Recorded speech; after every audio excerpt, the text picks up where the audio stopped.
Jeg vil vise dig, hvordan man kan lave en radiatorskjuler af en gammel dør.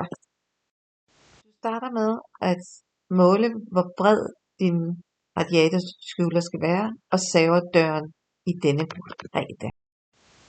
Så skal du have lavet nogle fødder, så du kan få luft ind under radiatorskjuleren. Jeg har valgt at lave den i sådan et fint form, så den ser lidt gammeldags ud. Du skal også lige skære ud til paneler og til rør. Nu skal du have skåret de her midterpaneler ud.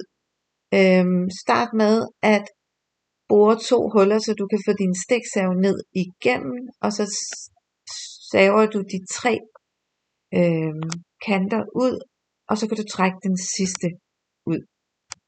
Nu har du så ligesom din base, din form, som du skal have tilpasset.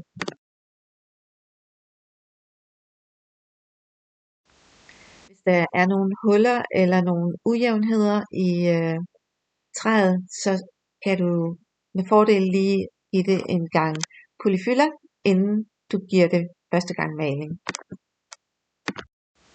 Når alt passer perfekt, så skal du have fjernet falsen på bagsiden af rammen.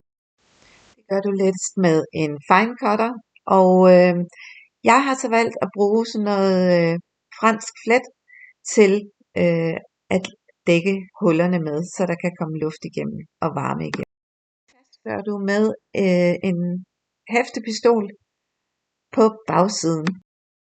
For at gøre det blødt og lettere at arbejde med, så lægger du det i vand i cirka en halv til en hel time, inden du skal sætte det fast og stramme det op. Når du har fastgjort det på bagsiden, så klip det rent, så der ikke er for meget overskydende, og kom herefter sådan nogle små lister på for at dække det, så det får en fin finish.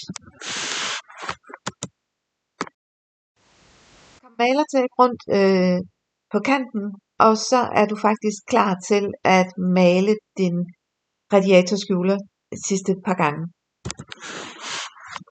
Jeg kom en ekstra lille klods på midt på radiatorskjuleren for at give vinduespladen en ekstra stabilisering.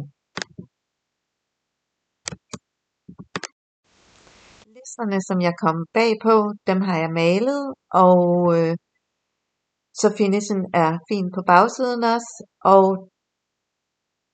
kuglen er også blevet malet, så nu står den knivskarp.